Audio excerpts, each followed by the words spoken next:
They told you Blake Lively had it all, the beauty, the fame, the flawless reputation, but what you were never supposed to see is now on the record. And it is not pretty because the unredacted deposition that just hit the court files is not the polished Hollywood narrative her team fought for years to protect. This is the raw, unfiltered truth captured under oath, and already lawyers are whispering this is bad for her, very bad, and as the transcript spreads, the controlled smiles and crafted soundbites are crumbling fast because the details inside could undo everything she has built. And the fact that this exists at all means someone on the inside is not protecting her anymore.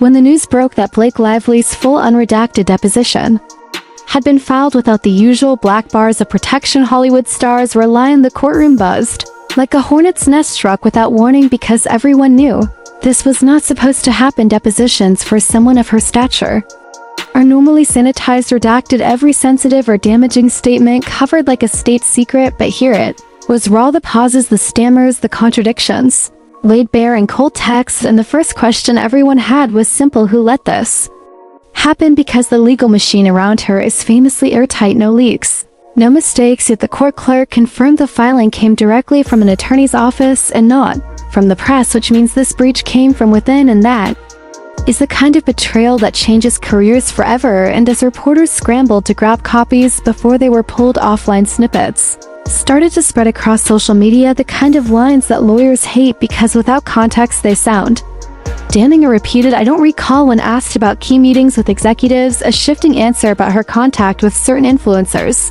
a visible moment when her own attorney had to remind her she was under oath. These moments read like nothing to a casual fan, but in the court of public opinion and in the mind of any sharp opposing counsel, they are blood in the water. And make no mistake, Justin Baldoni's team smelled it instantly, because for months his legal strategy had been focused on forcing her to produce more discovery, something her lawyers resisted at every turn, and now suddenly here was a treasure trove handed over without him lifting a finger. Worse yet, this deposition revealed that she had indeed been aware of certain online activities that her legal filings had denied knowledge of. The contradiction was subtle, but it was there, and in litigation, subtle contradictions are where entire cases turn. The reaction in legal circles was swift. A top trial lawyer not connected to the case told a reporter this is bad for her, the kind of bad you cannot spin away, because once something is unredacted in a public filing, it cannot be hidden again. Even if the judge seals it later, the damage is done. The press has it, the public has it, and perhaps more dangerously, her opponent has it. Baldoni's legal team moved fast, filing a notice to the court stating that they would be incorporating the deposition into their next round of arguments, and hinting that they might seek to compel further testimony now that contradictions were on record. And that is where the real danger lies, because depositions are traps. If your answers shift even slightly from one session to the next, it can be portrayed as dishonesty, or worse, perjury. And in the age of digital virality, a single clip of a witness stumbling over their own words can explode into a narrative that no amount of PR can fix. Meanwhile, sources close to the production companies tied to both Baldoni and Lively were reportedly panicking, because buried inside that deposition were references to deals, private agreements, and off-the-record understandings that were never meant to see daylight, the kind of things that could trigger not just bad headlines, but breach of contract claims from studios who expect confidentiality as standard practice. This is why lawyers fight so hard to keep depositions under wraps, because they are not polished. They are human, they are vulnerable, and for someone like Blake Lively, whose career has been built on control, the loss of control in that room on that day could be catastrophic. What makes this even more explosive is that according to one court watcher, the unredacted filing was live on the docket for almost 2 full hours before anyone noticed, and in that time multiple legal blogs downloaded and archived it, meaning even if her team tried to claw it back, they would be playing whack-a-mole against an internet that never forgets. And as the hours passed, the story began to take on a life of its own. Hashtags like Lively Lake and Deposition Dystro trended, briefly drawing in not just legal junkies but everyday fans who had never cared about courtroom drama until now, because this was different.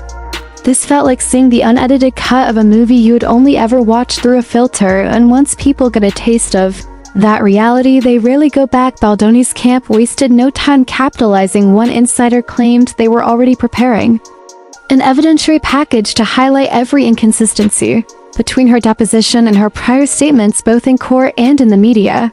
And if they can successfully argue that those inconsistencies show a pattern of misrepresentation, the consequences could be more severe than anyone in her inner circle is ready to admit, because while civil cases are about money and reputations, perjury is criminal, and that word is now quietly floating in the background like a storm cloud on the horizon. As all of this unfolds, Blake herself has remained silent. No public statement, no carefully staged paparazzi walk. Just absence, and in the PR world, absence is dangerous because it allows others to tell your story for you, and right now the loudest voices are not on her payroll. Meanwhile, court insiders say there is already movement behind the scenes to schedule a hearing specifically to address the leak and whether sanctions might be warranted against whoever caused it, and if that someone turns out to be inside her own camp, the fallout could be brutal, because loyalty in Hollywood is currency and a public act of disloyalty is professional suicide. The next hearing date is now being circled by every entertainment journalist in town, because whatever happens, there will likely set the tone for the rest of this legal war, and the question everyone is quietly asking is whether Blake Lively will even take the stand again, or whether her team will try to settle before that happens, because after this week, one thing is clear: the myth of control around her is broken, and once broken, it is almost impossible to repair, and that is why this unredacted deposition is more than a legal mistake. It is a turning point, the moment where the story stopped being about rumors and became about sworn words on paper, words that cannot be unsaid and will now follow her into every negotiation, every headline, and every courtroom she steps into from this day forward. And as the minutes ticked by inside that courtroom, you could almost taste the tension in the air, because what had just been revealed in part one was only scratching the surface, and now the unredacted lines of Blake Lively's deposition were starting to read less like a legal formality and more like the unraveling of a carefully maintained image. Because the more you read, the more you saw the contradictions and the subtle shifts in tone, the kind that lawyers immediately latch onto, the kind that judges do not ignore, and her own counsel's face seemed to tighten with every page, because the words were hers and there was no taking them back now. And here's where it got worse: the opposing side didn't just bring those unredacted sections to the table, they laid them out strategically, weaving them into a narrative that made her look not just evasive but manipulative, pointing out that her sworn testimony in one section directly clashed with the timeline she herself provided earlier. And this wasn't some minor slip of the tongue, this was the kind of inconsistency that could dismantle a credibility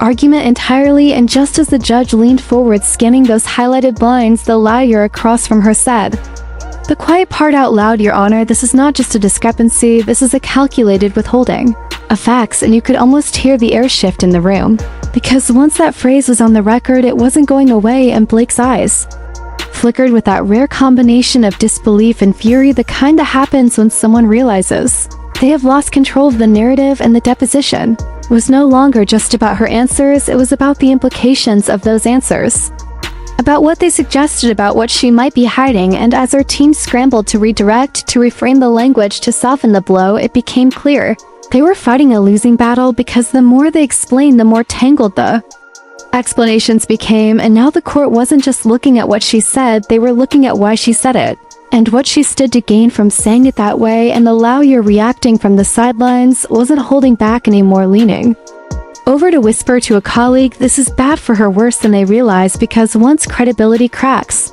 the entire case starts to shift its weight, and no matter how much star power she brought into that room, it couldn't shield her from that legal reality bearing down on her. Now the scene was shifting from a defensive maneuver to outright damage control, and every question that followed seemed sharper, more deliberate, almost surgical in precision, each one peeling back another layer, until the portrait of control she had walked in with was replaced by something messy and more fragile, more dangerous. And the question now wasn't whether the court would notice, but how quickly they would act on what they had just seen. And just when it seemed like the room might catch its breath, the next batch of unredacted deposition lines hit the table, and this was where the tone shifted from uncomfortable to downright alarming, because buried in the middle of that stack were exchanges that didn't just raise questions, they detonated them. And the lawyer across from Blake knew exactly how to pace the reveals, starting with the smallest cracks before leading into the seismic ones, pointing out in measured but unmistakably sharp language that her own admissions under oath directly undercut prior filings her team had fought to keep sealed. And now the courtroom wasn't just listening, they were leaning forward, every pair of eyes tracking her every movement, every pause. Every too long glance at her counsel, as if silently calculating what she should say next, and the energy at her table felt different. Now her posture stiff, but not in confidence, more like bracing for impact, because every new question was designed to trap her between the truth and the version of events she'd committed to previously.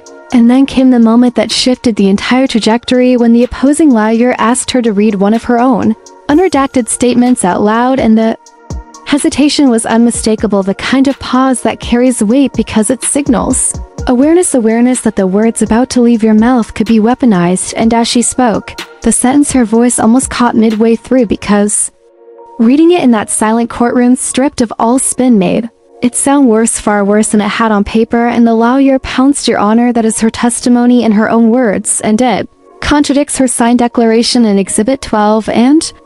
The judge didn't flinch, didn't look away, simply made a note with the slow, deliberate kind of writing that tells you it will be remembered. And Blake's counsel shifted in their seats, exchanging glances that were less strategy and more quiet panic, because no amount of celebrity polish or media distraction could undo the fact that the court had just watched her contradict herself in real time, and now the whispers in the gallery were louder, people connecting dots, remembering past press statements her team had made that no longer lined up with what they were hearing here. And this wasn't just bad optics, it was procedural dynamite, because if the court determined she had knowingly provided inconsistent testimony, the fallout could go beyond this case, reaching into the very foundations of our public trust. And her opponents knew it. The questions became relentless, surgical precision, dismantling one carefully crafted narrative after another, until what was left was raw, exposed, and dangerous territory. And through it all, the lawyer, watching from the corner with that knowing half smile, leaned to the reporter beside them and said, "This is the part where you find out the difference between a star and a survivor, and right now she's not surviving, she's sinking." And as the judge called for a brief recess, it was clear that this was no longer about protecting an image. This was about survival in a fight that had already turned against her before she realized it. When the recess ended, the air in the courtroom felt heavier, almost humid with the weight of what had just happened. And though Blake returned to her seat with that carefully composed look she perfected over years on red carpets, it was thinner. Now a layer of gloss stretched too tight over a frame that was starting to crack, and the opposing lawyer didn't waste a single second. This was the moment to press harder, and they knew it, starting with questions that on the surface seemed simple, factual, but in context were traps designed to force her deeper into the contradictions already exposed. And the rhythm of it was brutal: question, answer, follow-up, contradiction, question, answer, proof of inconsistency, each exchange pulling her further away from the safety of her previous statements and closer to a place where there was no clean escape. Her counsel tried to intervene, more than once objecting on grounds of badgering or relevance, but the judge overruled with the same steady tone that had defined the entire day: the relevance here is clear, counsel, proceed. And with that green light, the pace intensified, and then came the moment that made even the court reporter glance up. The lawyer produced a timeline meticulously built from emails, texts, and prior sworn statements, and slid it toward Blake, asking if she could confirm its accuracy. At first she nodded, but as her eyes scanned the entries, you could see the shift, the small shake of her head, the controlled inhale, because there in black and white were dates and details that contradicted not just her testimony, but the narrative her entire legal strategy had been built on. The lawyer asked her to explain the discrepancy, and her answer was a masterclass in hesitation. Not long enough to be a refusal, but long enough for everyone to feel the tension in the pause. And then the words came, carefully chosen but thin, almost brittle under pressure, and the follow-up was immediate. "So are you saying your prior sworn statement was inaccurate, or this one is?" Because they cannot both be true. And the silence that followed was the kind that doesn't just hang in the air, it digs in. Blake's counsel objected again, this time more forcefully, but it was too late. The point had landed, and the damage was visible even in her still posture. The judge made another note without looking up, and the opposing lawyer closed the folder with a quiet finality that somehow felt louder than any outburst. And then, in a move that caught even her team off guard, they requested the court consider a perjury review based on the conflicting statements. The judge didn't rule on it then, but didn't dismiss it either, simply stating the request was noted and would be addressed after reviewing the full record, which meant the shadow would now hang over the remainder of the deposition, like a storm cloud impossible to ignore. And as they moved to the next section of questioning, you could feel the shift, not just in her but in the room, because now the question wasn't whether her credibility had been damaged, it was how much further it might collapse before the day was over. And somewhere in the back a quiet voice whispered, "This is bad for her, really bad." And for the first time, she didn't turn to her lawyer for reassurance. She just kept her eyes fixed on the table as if trying to hold on to something that was already slipping away. Next phase of questioning began without warning. No soft transition, no easing into a safer topic, just a sudden pivot into the heart of the allegations that everyone knew was coming, but no one could fully prepare for. And as the opposing counsel's voice cut through the silence, it was like the opening note of a song you immediately recognize, one that you know will end badly for someone. They pulled out a printed exhibit stapled in the corner and slid it across the table toward Blake. The rustle of paper somehow sounding sharper than it should. The exhibit was an internal email, one that had been heavily referenced in online speculation, but until now had never been entered into the official record. And it wasn't just any email, it was addressed to multiple members of her team, with her name in the sender line and the subject line, a phrase that now sounded damning in the sterile air of the courtroom. The lawyer asked her if she recognized it. She hesitated, looked toward her attorney, but the judge's gaze held her steady, forcing an answer. "Yes," she said quietly, and then the trap snapped shut because the lawyer read it aloud, word for word, a directive that, if taken at face value, could be interpreted as orchestrating exactly the type of smear campaign she had publicly denied. And here, in this room under oath, those words weren't speculative, they were concrete. The follow-up question came like a hammer. "Was this email written by you?" Her denial was immediate but shaky, claiming it had been altered or taken out of context, which was when the opposing counsel slid in the tech expert's affidavit verifying its metadata, timestamp, and original source, and that affidavit hit like a body blow because it was independent verification, not a leak, not hearsay. And the court reporter kept typing every word of it as if each keystroke was a nail in the structure of her defense. Her lawyer tried to derail by questioning chain of custody, but the judge allowed the exhibit into the record, noting that any challenges would be addressed later, meaning for now it stood. And with that, the questioning went deeper into surrounding communications. Text threads, meeting notes, phone logs, each one connected to the email like branches from the same root, and the more they traced, the more it painted a picture of intention rather than coincidence. And this is where her composure began to truly crack. The tight posture softened, the perfect diction faltered, because now the narrative was no longer just about what she might have said, but about the infrastructure of actions that suggested a coordinated effort. The lawyer pressed on. "Did you authorize these instructions? Did you approve these talking points? Did you know your team was in direct contact with individuals spreading these claims?" And each time her answers seemed less certain, until finally there was a pause, so long that the judge actually asked her to answer the question on the record. Her reply, when it came, was a quiet, "I don't recall which," in a deposition like this can be the most dangerous answer of all, because it's not denial, it's a gap, and gaps are where doubt breeds. The rest of the room could feel it, that slow bleed of credibility, the awareness that the damage might already be irreversible.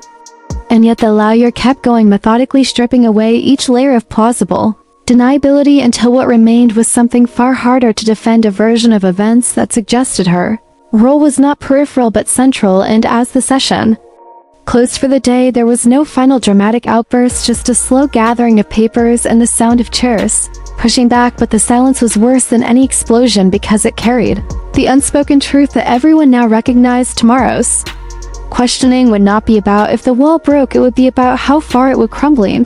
So here we are, the walls closing and the whispers growing louder, the room thick with the kind of tension that no polite smile could ever soften, because Blake Lively's unredacted deposition has not only been read, it has been dissected, every single word, a breadcrumb leading deeper into a maze she never wanted the public to enter. But now here we are walking it together. The narrative she had fought to control for years has begun to unravel in real time, and her own voice, her own testimony, has become the thread pulling it apart in court. The reaction wasn't subtle. Seasoned attorneys shifted in their seats, a judge leaned forward, and you could practically hear the collective inhale of people who knew exactly how damaging these moments could be. No amount of rehearsed charm or public image polish could sand down the jagged edges of what had just been exposed. Every denial, every half-truth, every convenient lapse in memory now suspended in an official record, forever available for anyone determined enough to find it. The irony isn't lost on anyone that this entire saga began as a tightly managed public relations machine, but is now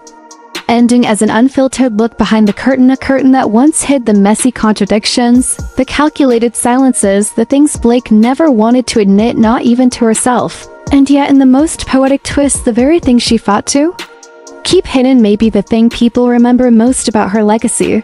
The legal world will dissect it, the media will spin it, fans will either retreat or double down, but one truth will stand unshaken: there is no going back from this, and no matter how she tries to rewrite it in interviews or memoirs, the deposition, the unvarnished words, the raw, unredacted record will always exist as the moment the image cracked and the truth spilled out for all to see.